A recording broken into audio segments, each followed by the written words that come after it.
নিশ্চয়ভাৱে হিমাক্ষী ইতিমধ্যে আপুনি উল্লেখ কৰিছে আটাইকেইজন বিষয়া অৰ্থৰে যদি চোৱা যায় তেতিয়াহ'লে উচ্চপদস্থ বিষয়া তাৰ সমান্তৰালকৈ দেখিবলৈ পোৱা গৈছে যে জোৱান কনিষ্টবল আৰু জোৱান মিলি সকলো যদি চোৱা যায় তেতিয়াহ'লে 10জন আৰক্ষীৰ বিৰুদ্ধে গৃহ বিভাগে তেওঁলোকে যি বিভাগীয় তদন্ত সেই তদন্ত তেওঁলোকে আৰম্ভ কৰিছে আৰু কালি দেখিবলৈ পোৱা গ'ল যে সেইসকলজন আৰক্ষীৰ বিৰুদ্ধে তদন্ত যি আৰম্ভ হৈছে ইতিমধ্যে আপুনি নাম উল্লেখ কৰিছে আৰু তাৰপিছত যদি চোৱা যায় তেতিয়াহ'লে আন দুজন যি আছিলে ৰাজু বাস্ফৰ আৰু তেওঁলোকৰ বিৰুদ্ধে আন যি ৰাজু বাস্ফৰ তাৰ সমান্তৰালকৈ ৰচিদুল হকৰ বিৰুদ্ধে নগাঁও সদৰ আৰক্ষী থানাত গোচৰ ৰুজু কৰা হৈছে আৰু প্ৰথমটো যদি চোৱা যায় তেতিয়াহ'লে ৰাজু বাস্ফৰৰ বিৰুদ্ধে আছে যদি চোৱা যায় তেতিয়াহ'লে 934/24 গোচৰ নম্বৰ আৰু ধাৰা হৈছে 379/406 আৰু সমান্তৰালকৈ ৰচিদুল হকৰ বিৰুদ্ধে যি গোচৰ ৰুজু হৈছে সেইটো হৈছে 933/24 আৰু ধাৰা হৈছে 120B/489A আৰু 511 অৰ্থাৎ এই যি 10জন আৰক্ষী আৰু তাৰ সমান্তৰালকৈ এইকেইজনৰ বিৰুদ্ধেও দুজনৰ বিৰুদ্ধেও কিন্তু নগাঁও সদৰ থানাত গোচৰ ৰুজু হোৱা দেখিবলৈ পোৱা গৈছে আৰু তদন্ত নগাঁও আৰক্ষীয়ে কালিৰ পৰা তেওঁলোকে আৰম্ভ কৰিছে। এতিয়া মূল বিষয়টো আহি পৰিছে যে বিগত যদি আপুনি চোৱা যায় এটা বছৰ পূৰ্বে অৰ্থাৎ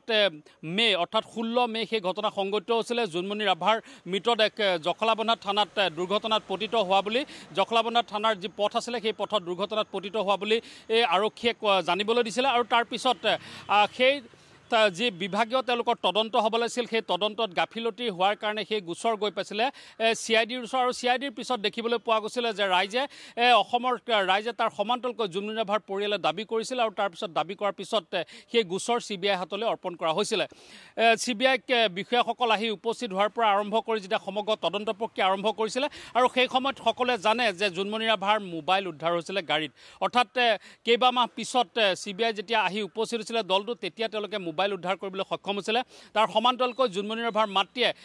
এই সংক্ৰান্তত জখলাবন্ধা থানাত এক গোচৰ ৰুজু কৰিছিলে। সৰ্বমুঠ যদি চোৱা যায় তেতিয়াহ'লে এই ঘটনা সংক্ৰান্তত 4টাকৈ গোচৰ ৰুজু হৈছিলে অৰ্থাৎ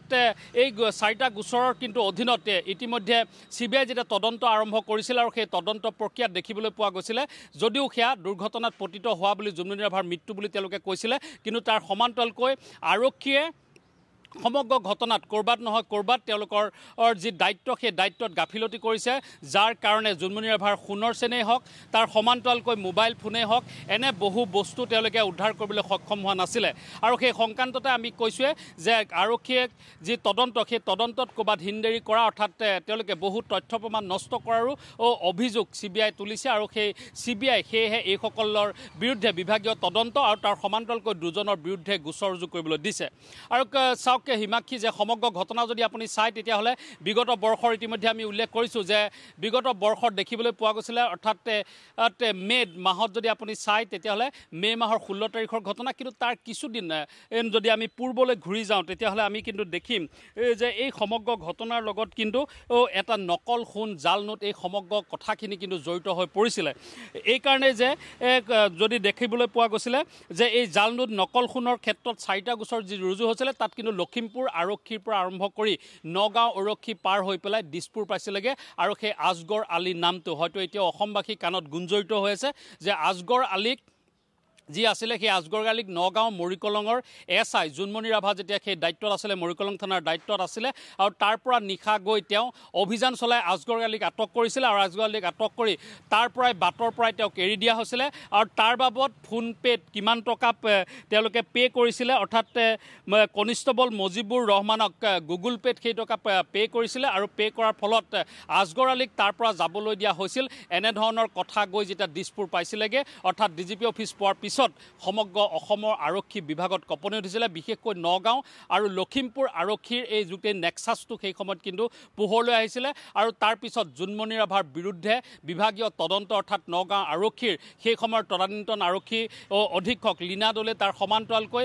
DSP আছিলে ত্ৰিদীপ কুমাং আৰু দুইজনে নিশা তেওঁলোকে অৰ্থাৎ 15 তাৰিখে নিশা তেওঁলোকে জোনমণি ৰাভাৰ চৰকাৰী আৱাসগৃহত তেওঁলোকে অভিযান চলাবলৈ গৈছিলে আৰু সেই অভিযান চলোৱাৰ কথা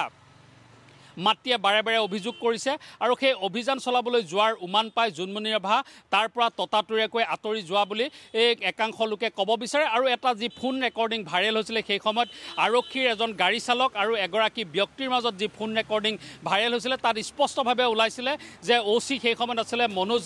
ৰাজবংশী অৰ্থাৎ মনোজ ৰাজবংশীয়ে বাৰে বাৰে তেওঁক মানা কৰিছিলে যাবলৈ কিন্তু তেওঁ সেয়া শুনা নাছিলে তেওঁ ঘৰৰ পৰা ওলাই গৈছিল আৰু গৈ দুৰ্ঘটনাত পতিত হৈছে অৰ্থাৎ নকল খুন আৰু দেখিবলৈ পোৱা গৈছিলে জাল নোটৰ কাৰণেই এনেধৰণৰ বৃহৎ যি ঘটনা সংঘটিত হৈছে আৰু য'ত বৃহৎ সংখ্যক আৰক্ষী আজিও কিন্তু তাৰ পৰা ওলাই আহিব পৰা নাই